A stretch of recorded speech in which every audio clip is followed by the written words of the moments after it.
She asked for space. I packed my tools and crossed state lines. 3 kids. 26 years. One secret that shattered everything. When she finally called, another woman answered. What happened next destroyed the life she thought she'd kept. My name is Clifton Decker. I'm 54 years old. I own a waste management company, garbage routes, municipal contracts, a fleet of 12 trucks. Not glamorous, but it's mine. I built it from a single leased truck and a handshake deal with the city 22 years ago. That business fed my family, put 3 kids through school, and kept the lights on through every storm that rolled through. Paula and I had been married for 26 years. 3 kids, Cole, 28, Cassidy, 24, and Finn, 19. Finn came to us from a county foster placement when he was 2 years old. The adoption was final before his 3rd birthday. He never knew anything different, and we never told him otherwise. Paula said we'd tell him when the time was right. The time never seemed to get right, and the years kept moving. It was a Saturday in late October. I was out back pressure washing the driveway, something I did every fall, one of those rituals that just stuck. Paula came out in her robe, coffee mug in both hands, and stood at the edge of the patio. She had that look she got sometimes, the one that meant she'd been rehearsing something. Clift, she started, using the short version of my name she only pulled out when the conversation was about her. I think we need some space. I turned off the pressure washer. The silence that followed was different from the ones at the dinner table. This one had teeth. Space, I repeated. I'm not talking about divorce. She shifted her weight. Just time. A little breathing room.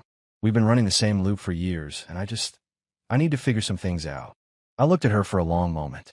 I noticed she wasn't looking back. She was watching the tree line past the fence, like the answer to something was out there in the November bare branches. I thought about what my father would have done. I thought about what 26 years looked like stacked up against a woman who couldn't meet your eyes on a Saturday morning. All right, I said. She blinked. All right, you asked for space, Paula. I'm not going to argue you out of it. Her mouth opened, then closed. She'd expected a fight, or at least a negotiation. She'd rehearsed a different conversation than the one she was getting. I watched something flicker across her face. Surprise, then a quick flash of something harder to name. Maybe disappointment that I wasn't begging. I went inside, dried off my hands, and walked upstairs. I pulled my large duffel from the closet shelf and started packing the things that were actually mine. Work clothes, boots, the leather wallet my father gave me, my grandfather's old pocket watch that sat on my dresser. I moved deliberately, without rushing, without slamming drawers. Paula appeared in the doorway. You don't have to leave tonight. You said you needed space. I folded a flannel shirt. I'm giving it to you. I meant space in the house, Clift. Not. I didn't mean for you to go somewhere. I stopped and looked at her directly. Paula, you've been gone for a while already. I think we both know that. You just finally said it out loud. She didn't answer. The silence did it for her. I zipped the bag, picked up my keys, and walked past her in the doorway. Downstairs, I took a piece of paper from the kitchen drawer and wrote 4 words. Left it on the counter next to her coffee maker. Then I picked up my bag and walked out to my truck. The driveway was still wet from the pressure washer. My boots left prints across it as I walked to the truck. I didn't look back at the house. Not because I was angry. I wasn't, not really. But because some doors, once you walk through them, you don't turn around to admire on your way out. The note said, I heard you. Take care. It was the most honest thing I'd written in years. Sunday morning came in quiet. That particular kind of quiet that only exists when a house realizes it's missing someone who was always there. Paula woke up at 7:15. I know because she told Cassidy later, and Cassidy told me everything eventually. The fan wasn't running. I always ran the fan. She said the silence woke her before the light did. She came downstairs and found my note on the counter. 4 words. I heard you. Take care. My house, key, sitting on top of it like a period at the end of a sentence she thought she was writing. I wasn't there to see her face, but I know Paula well enough to picture it. That split second where the performance drops and the real thing shows through before she can pull it back together. She called me at 7:42. I was already 2 states over, sitting in a truck stop outside of Knoxville with bad coffee and a clear head. I watched the phone light up. Her name. Her photo. One from a beach vacation 4 years back.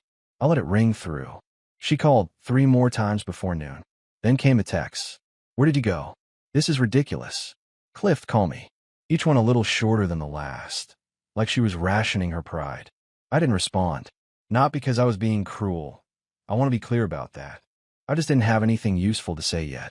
And I've never seen the point of talking when you've got nothing that moves things forward. By that afternoon, she called Ron. My brother picked up on the second ring. Ron's a straight-line kind of man.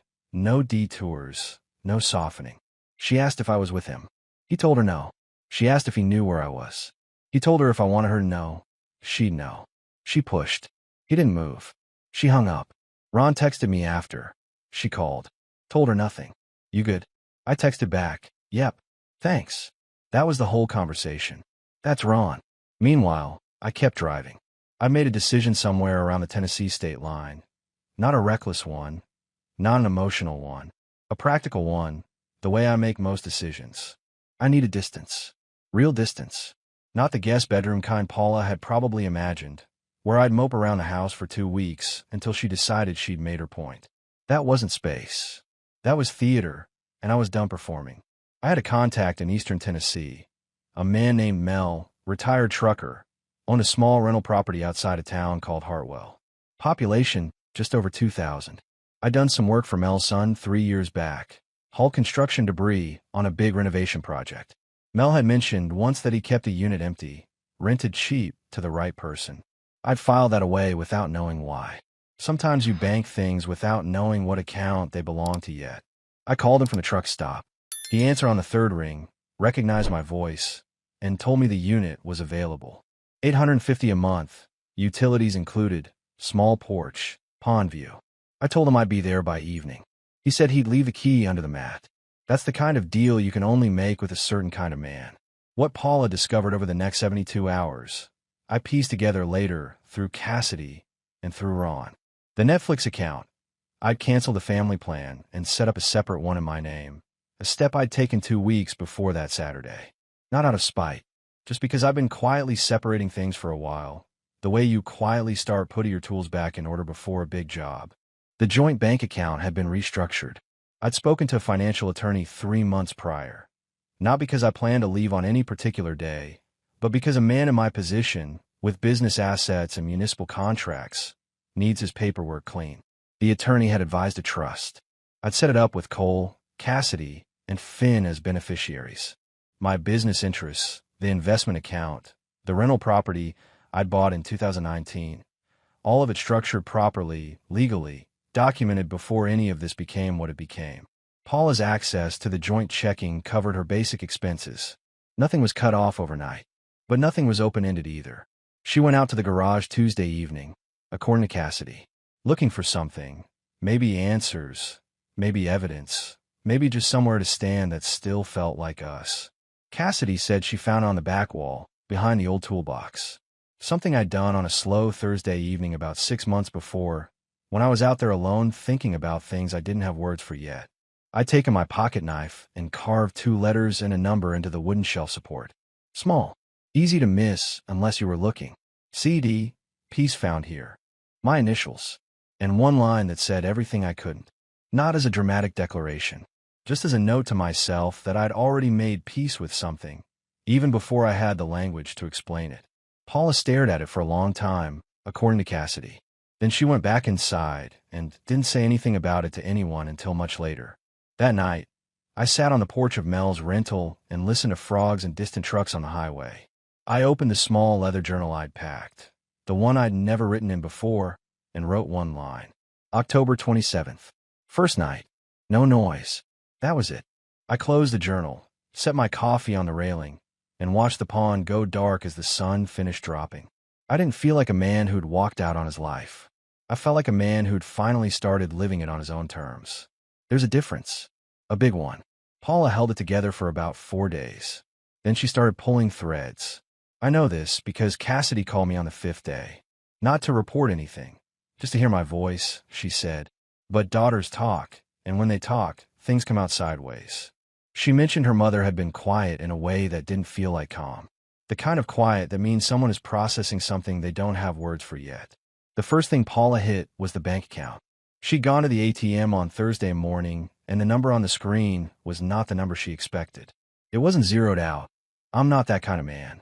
but the joint savings had been reduced to a working balance. Enough to cover the mortgage 2 months out, the utilities, her car insurance, groceries. The rest had moved, legally, properly, into the trust I'd set up with my attorney 8 months prior. Long before that Saturday morning. Long before she stood on the patio with her coffee and her rehearsed speech.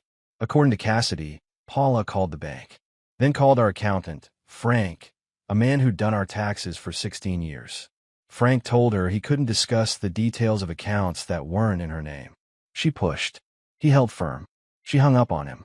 Frank called me afterward and said, in his flat accountant voice, "She's going to figure it out piece by piece." I told him that was fine. Some things are better understood slowly. The Netflix cancellation she discovered Thursday night when she sat down with a glass of wine and her remote. The streaming account had been restructured the week before I left. Her profile was still there, but the billing was gone. Small thing. But small things land hard when you're already off balance. The shared email account, the one we'd use for household stuff, school correspondence for the kids, neighborhood association notices, I'd forwarded everything relevant to a new address and removed my access. She tried to log in Friday and got a recovery prompt that went nowhere. She called Ron again. He answered, which I give him credit for. She asked where I was. He told her he didn't know the specifics, which was technically true. He knew the state, not the town. She said she needed to talk to me. Ron said if I wanted to talk, I'd call. She said that wasn't good enough. Ron said, quiet as a man reading a weather report, "Paula, he gave you what you asked for. I'd think real hard about whether you actually wanted it before you decide what to do next." Then he said goodbye like a man who'd finished a task and hung up. What she found in the garage on Sunday, I didn't hear about until much later from Cassidy. Paula had gone out there looking for something. She told Cassidy she wasn't even sure what. Maybe she thought there'd be some notes she missed, some explanation longer than 4 words. She went through the shelf along the back wall, moving old cans of stain, a box of holiday lights, the socket set I've been given 3 Christmases back by the kids. Behind a socket set, on the wooden support beam, she found it. I put it there about 7 months ago on a slow evening when the house was quiet, and I was turning things over in my mind. Took my pocket knife and carved small, clean letters into the beam where the socket set would cover them. CD, piece found here. My initials. A date underneath. And that one line. Cassidy said her mother stood there for a long time with her hand on the beam. Then she went inside, poured out what was left of her coffee, and didn't come back out to the garage for weeks.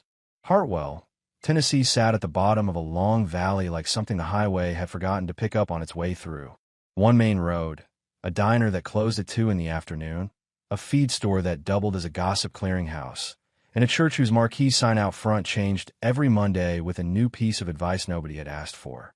I pulled in on a Sunday evening, found Mel's rental by the pond, collected the key from under the mat, and stood on the small porch for 10 minutes before going inside. The air smelled like with smoke and cold water. No sirens. No neighborhood apps with passive-aggressive posts about parking. No Paula. Inside was simple. A bed, a table for chairs, a kitchen with adequate everything, and a bathroom with a shower head that hit a little low. I could fix that. I fix things for a living. I unpacked what I brought, work clothes, boots, tools, the leather journal, and put everything in its place with the same deliberateness I used on job sites.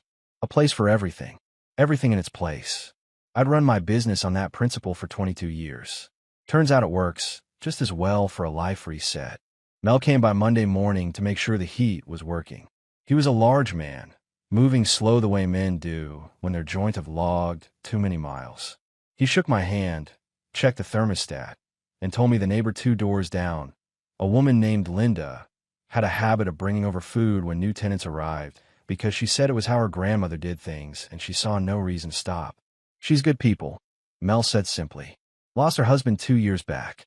Keeps busy. I nodded and said I appreciated the warning. Mel gave me a look that said it wasn't a warning, just information, and left. Linda showed up Tuesday afternoon with a covered dish and no apologies for the interruption.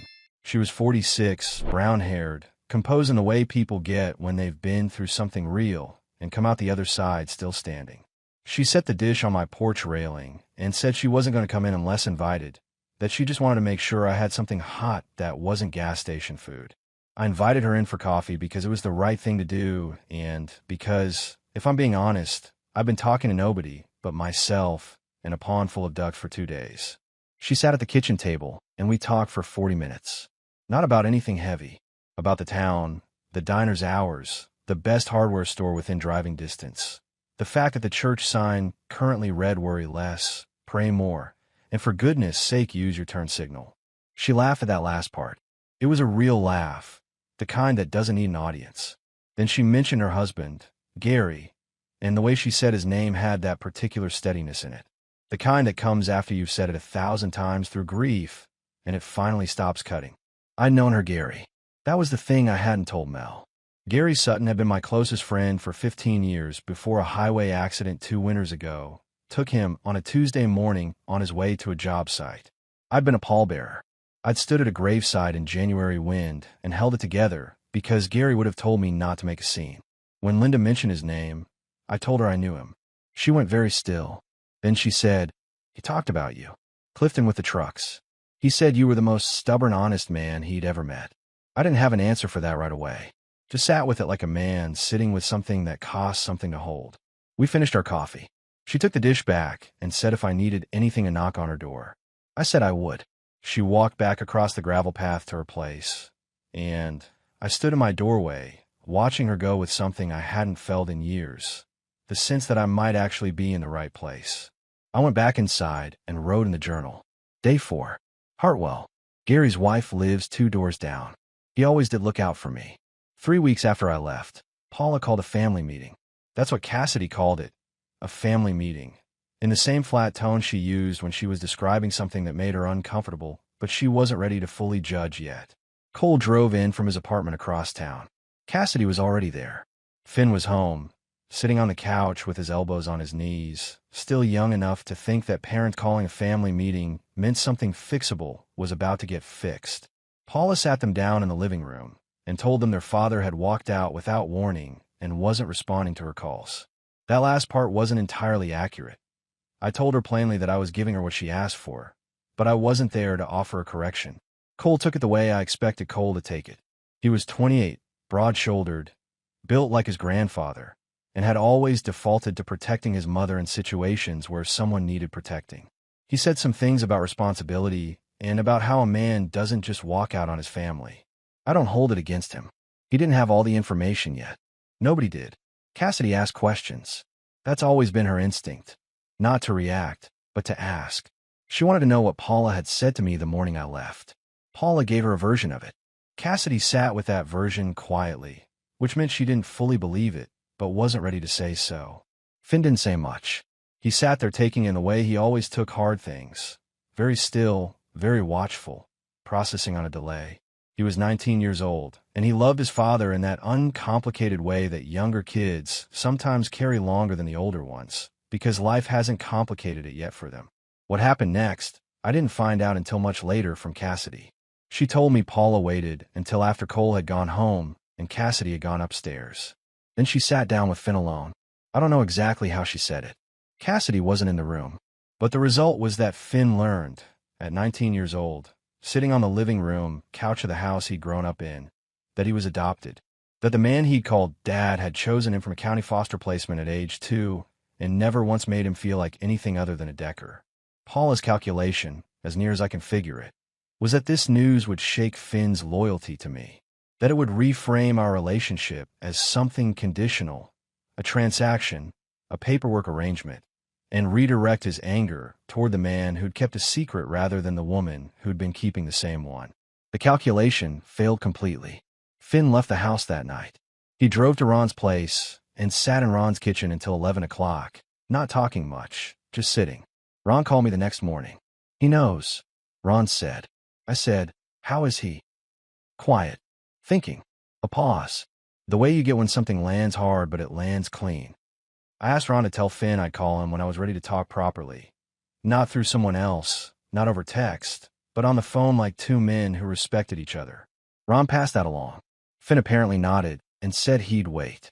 What Ron didn't tell me until later was what happened when Cassidy went through the house the following week, helping Paula sort through some insurance paperwork. Cassidy found it in the kitchen drawer, underneath a folder of old-school records she'd pulled out by accident. It was a letter, dated 11 years ago, addressed to a company called Meridian Way Solutions out of Nashville.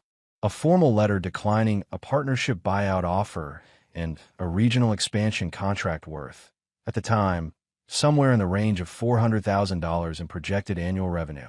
I'd written it at the kitchen table on a Thursday night after Paula had told me, plainly, that she wasn't willing to relocate and wasn't willing to spend more years watching me build something at the expense of the life we already had. I'd agreed with her. I'd written the letter the next morning. I'd never mentioned it again. Cassidy read it twice. Then she took a photo of it on her phone and put the original back in the drawer. She didn't tell Paula she'd found it. She sent the photo to me that night with no message attached. I looked at it for a long time. Then I put my phone face down on the kitchen table in Hartwell and finished my coffee. Some things you do because they're right. You don't keep a receipt. You don't expect the credit. You just do them and move on. But it's something else when your daughter finds the receipt 11 years later and sends it to you without a word, because she already understands what it means and doesn't need to explain it. I wrote in the journal that night. Cassidy found the Meridian letter. She didn't say anything. She didn't have to. Then I went to bed and slept like a man with a clear conscience, which I was. Paula made her move in the 6th week. I give her credit for holding out that long. She tried the reasonable approach, texts, calls, emails to the old address. She tried Ron and gotten a wall. She tried Gary the accountant and gotten a polite refusal. She tried sending a letter to the old house address, which was our house and therefore pointless. By week 6, she was operating on the particular desperation of someone who has realized that the person they expected to chase them is not, in fact, chasing. She called in a professional, a private investigator out of the city, a woman named Diane who had a website that looked like it had been designed by someone's nephew, but apparently came with solid references. Cassidy found out about this because Paula charged the retainer to a card she occasionally borrowed to order things online, and the statement came to the house. Diane the PI was thorough. I'll give her that. Inside of 2 weeks, she had a general location. Eastern Tennessee, small town, rental property registered to a man named Mel. She had a street address. Paula drove down on a Friday. What she found when she pulled up to the address was not a confrontation. It was my attorney, a man named Phil Garrett, standing at the edge of the driveway in a wool coat with a folder in his hand. Phil had a talent for looking completely unsurprised by whatever was in front of him, which is the most valuable quality a lawyer can have. He handed Paula a document, a formal notice, not an order yet, but the foundation for one, citing unwanted surveillance and contact following a clear separation of residence. It documented the PI hire, the surveillance, the drive down. Everything Diane had done had been logged by someone on my end the moment it started. Paula stood there in the driveway, holding the document. Phil told her she was welcome to consult her own attorney. He told her I was well, which wasn't her business, but he said it anyway, because Phil is also a decent man. Then he got in his car and drove away. Paula sat in her car in front of Mel's property for 20 minutes. Then she drove back. I was not at Mel's property when she arrived. I was at Linda's kitchen table 3 doors down, helping her go through a box of Gary's old paperwork, insurance documents, a storage unit she'd been paying for 2 years without opening because she hadn't been ready. She'd finally decided she was ready. I was the only person she'd asked to help. We'd been talking about Gary, about the way he'd approach problems, direct, methodical, no wasted motion. Linda said he used to tell her that a man's character was just his habits made visible. I said that sounded like him. My phone buzzed on the table. An unknown number. The one I kept for exactly this kind of contact. I looked at it. Linda glanced over. "You need to take that?" she asked. "Just a second," I said. I picked up. The voice on the other end was Paula. I recognized it in the first syllable. 26 years leaves a mark on your ear whether you want it to or not. She said my name. Just that. Clifton. Like she was checking whether I was still real. I didn't speak. I held the phone out to Linda and said quietly, "Would you mind?" Linda looked at me once. Then she took the phone, calm as a woman who had already decided who she was and what she stood for, and said simply, "He's not available for calls from this number." Then she set the phone face down on the table and slid it back to me. The line was still live for about 4 more seconds. Then it went dead. Paula called back twice. Both times went to a generic voicemail with no name on it, just a number. She didn't leave a message either time. I sat there for a moment after. Linda went back to the insurance documents without a word, the way a woman does when she understands that some things don't need to be made into bigger moments than they already are. Thank you, I said. She nodded once, turned a page, and said, Gary's storage unit is mostly tools. I think you should take what you can use. I looked at her. She wasn't looking up from the page, but there was something in the set of her shoulders that said, this is how I show people they matter. I pulled the folder toward me and got back to work. I called Finn on a Tuesday evening, 10 days after Ron had told me he knew. I'd waited because I wanted him to have room. When something that large lands on a person, the worst thing another person can do is rush in and start explaining before the dust settles. I'd learned that from my father, who was a man of deliberate timing. He never spoke into a wound while it was still raw, but he never let it go unaddressed either. Finn picked up on the second ring. Hey, Dad, he said. Those two words landed somewhere behind my sternum and stayed there. I'd half expected something else. Anger, distance, the kind of careful politeness that people use when they're rebuilding a position.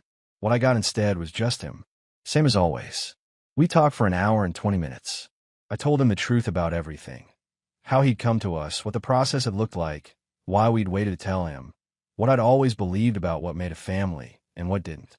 I told him that choosing him had been one of the 3 best decisions I'd made in my life, and that the other 2 were Cole and Cassidy, and I didn't rank them in any particular order.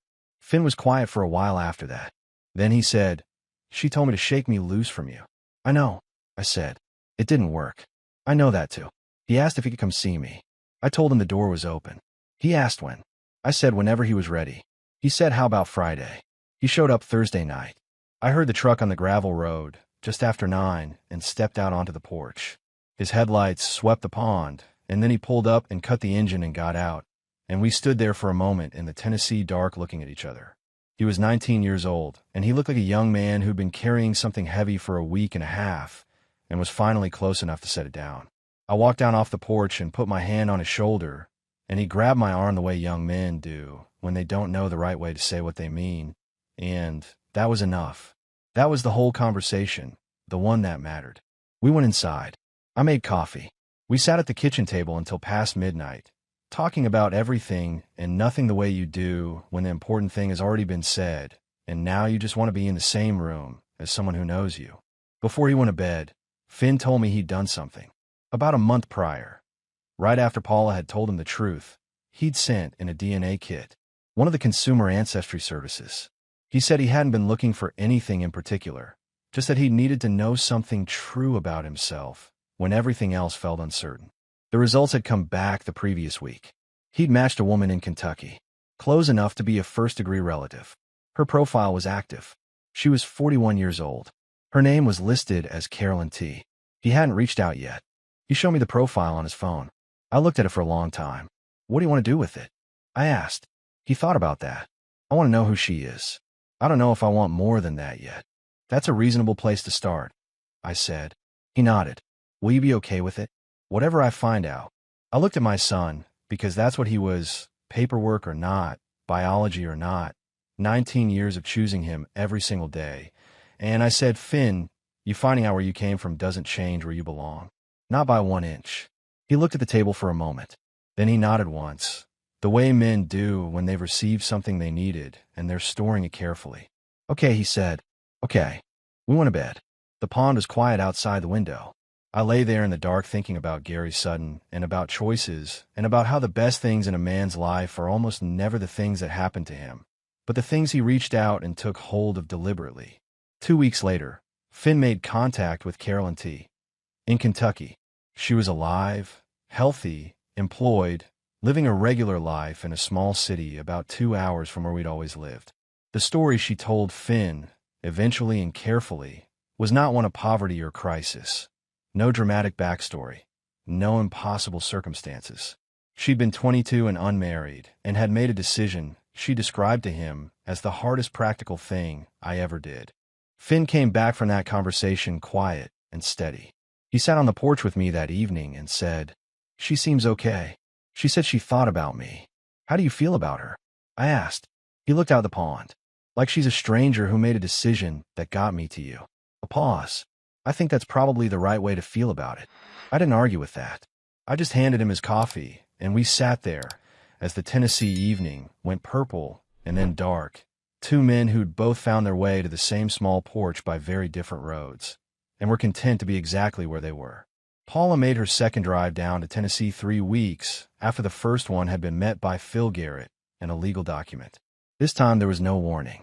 She'd switched to a rental car, Cassidy told me later, thinking that my contacts wouldn't recognize it. What she hadn't accounted for was Mel, who had been retired for 15 years and had developed the particular observational patience of a man with nothing to prove and all day to prove it. Mel clocked the rental at the end of the lane before it reached the driveway and called me before Paula had even parked. I wasn't there when she arrived. I was 2 towns over picking up lumber for a deck repair I was doing for a family in Hartwell, a side job I'd taken on because the husband had thrown his back out and the wood had been sitting in their yard since July. When Mel called, I told him I let Phil know. Phil's assistant called the local non-emergency line, and an officer stopped by to check on the property as a courtesy. Paula sat in her rental on the lane for 45 minutes. Nobody came out. Nobody engaged with her. She eventually drove back the way she came. What happened at home was slower and in some ways worse. Cassidy told me that the neighborhood had started to shift around Paula in the weeks after I left. It wasn't dramatic. No confrontations, no scenes. Just the gradual withdrawal of people who'd known both of us for 20 years and had done their own math. Our neighbor Roy, a retired postal worker who'd shared a fence line with us for 18 years and had borrowed my truck more times than I could count, stopped coming over. He'd always knocked on the side door on Saturday mornings when he had extra tomatoes from the garden. The knocking stopped. Paula mentioned it to Cassidy like it was a minor inconvenience.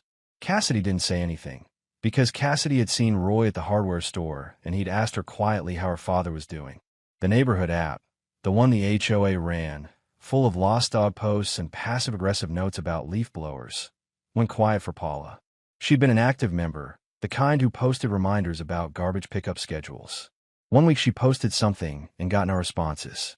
The week after, her posting access had been quietly removed from the main thread by the moderator, a woman named Carol who'd been at our 4th of July cookout for 12 years running. Cassidy told me Paula had called Carol to ask about it. Carol had said there'd been a community vote about active membership requirements and left it at that. It wasn't cruelty. It was just the weight of 20 years of people knowing who both of us were and deciding quietly which version of the story rang true.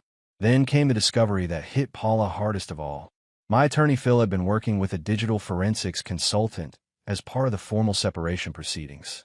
Standard process, reviewing shared accounts, documenting communications, establishing a clean line between joint and individual assets. The consultant found it on the laptop I'd left behind. The family computer, the one that sat on the desk in the home office and had been used for household bills, school records, tax documents. Monitoring software. Installed 7 years ago. It logged keystrokes, captured screenshots at intervals, and sent a daily summary to a secondary email address I'd never been told about. 7 years. Phil called me on a Wednesday morning and told me, in the measured tone lawyers use when they want to make sure you understand the significance without editorializing. He said the documentation was thorough and would be useful. I thanked him, ended the call, and sat at the kitchen table in Hartwell for a long time. 7 years. The whole time I thought we were simply 2 people who'd grown quiet with each other. She'd been reading my screen. She'd seen the Meridian letter when I wrote it. She'd seen every email to Ron, every text I'd sent from the laptop, every search I'd made about the trust structure and the attorney consult. She'd known, on some level, that I'd been preparing. And she'd said nothing, just kept watching, kept logging. I thought about the silence at the dinner table, the particular weight of it, and I understood, finally, that it hadn't been the silence of 2 people drifting. It had been the silence of one person watching and one person being watched, and only one of them knowing it. I wrote in the journal that night, 7 years. Phil has the documentation. She knew about the Meridian letter before she ever asked for space. She already knew the door was open. She just wanted to see if I'd use it. I closed the journal. Then I went outside, split a cord of firewood that Mel had left by the shed, and worked until my arms were good and tired and my head was clear. Cole showed up in Hartwell on a Saturday morning in early December without calling ahead. He'd called Cassidy instead, which told me everything about his state of mind. He wasn't sure what reception he'd get from me, so he'd triangulated first. Cassidy had told him to just go. She said it in her direct way. Dad's not going to shut the door on you, Cole. He never has. I heard his truck on the gravel road at 9:15 and stepped out onto the porch with 2 mugs of coffee. He pulled up, cut the engine, and sat in the cab for a moment before he got out. I let him take his time. Some arrivals need a beat to gather themselves. He walked up the path, and I handed him a mug without a word. He took it. We stood there on the porch looking at the pond, which had a thin skin of ice along the edges in the December cold. Nice place, he said finally. Grows on you, I told him. He wrapped both hands around the mug. I said some things, after you left, to Cassidy, about you. I know, I didn't have the full picture. You had the picture your mother gave you, I said. That's what was available. You worked with what you had. He looked at me. You're not going to make me earn this back, are you? Cole, you're my son. There's nothing to earn back. He nodded once, the way men do when they've been holding a weight and someone takes it without ceremony. He drank his coffee, and I drank mine, and we stood there while the Tennessee morning opened up around us. Paula had sent him. I knew that before he confirmed it. She called him 2 weeks prior and asked him to go talk sense into his father, to explain that enough time had passed, that she was willing to work on things, that the family needed its center back. Cole had taken the assignment because he was 28 and he loved his mother, and he still believed that most broken things were fixable if you applied enough reasonable conversation to them. What he hadn't expected was to find a man who looked more rested and more settled than he had in years. He hadn't expected Linda. He hadn't expected to spend 4 days in a small Tennessee town and come back changed. Linda brought food over on Sunday afternoon, a pot roast and a pan of cornbread, and sat at the kitchen table with Cole and me for 2 hours. She talked about Gary, about the town, about the work I'd been doing around the property. She talked about Finn's visit and how the pond had frozen properly in the second week of December, and how Mel's gospel-singing neighbor had finally hit a note somewhere in the vicinity of the right key. Cole watched her the way he watched things he was still processing. Afterward, when she'd gone back to her place, he sat at the table with his hands around a fresh mug and said, "She knew Dad. Gary was my closest friend for 15 years, I said. And she just ended up here. She was already here when I arrived, I said. I didn't plan it. Some things don't need planning." Cole was quiet for a while. Then, "Mom thinks you came out here to punish her." "I came out here because she asked me to," I said. I took her to word. "That's not punishment. That's just listening." He sat with that for a long time. By Monday evening, he'd stopped talking about Paula's position and started asking about the property, about the work I'd been doing, about the side jobs in Mel, and the family whose deck I'd repaired in November. By Tuesday, he was holding a hammer, helping me finish the last section of framing on a small outbuilding I was putting up behind the rental. He called Paula Wednesday morning from his truck before we started work. I didn't hear the conversation, but when he came back, he picked up his hammer and said, without looking up, "I told her you were fine. I told her you weren't coming home." How'd she take that? About like you'd expect. He drove a nail clean on the first swing. She'll get there eventually. He stayed the rest of the week. When he left Sunday, he shook my hand at the truck and said, "Finn's right about this place." "Finn's right about most things," I said. Cole laughed, a real one, and drove back north. The following week, Cassidy drove down. She didn't come with an agenda.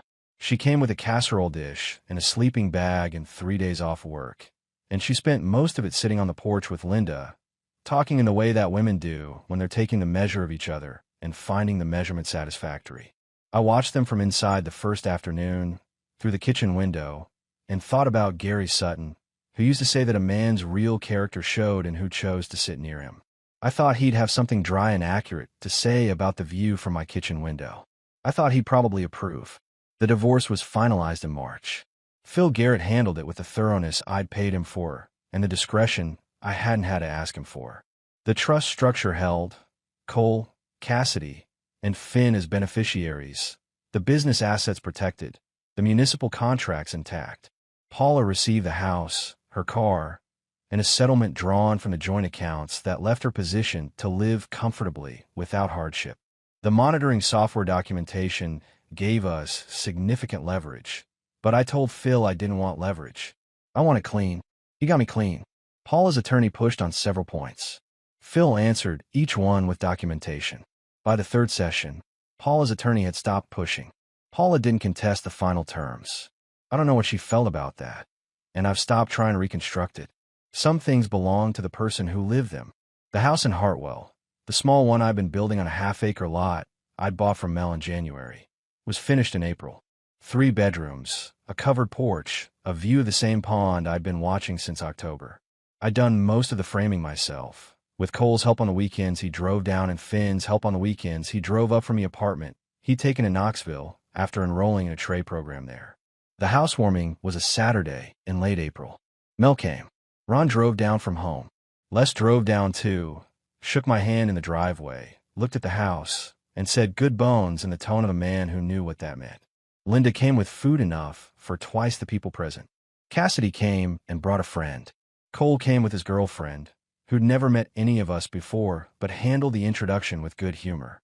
Finn drove up from Knoxville with a bottle of Tennessee whiskey he couldn't legally drink yet, but had bought anyway on the grounds that housewarming protocol superseded technicalities. We ate on the porch, and inside with the doors open to the April evening. The pond caught the last of the light. Mel's neighbor, 2 properties over, was singing something gospel-adjacent that floated across the water and made several people smile. After dinner, Finn stood up. He didn't announce it, just rose from his chair with his glass in hand and waited until the conversation around him settled. He was 19 years old, and he stood like a man who knew where he was standing and why. "I've been thinking," he said, "about what it means to be chosen."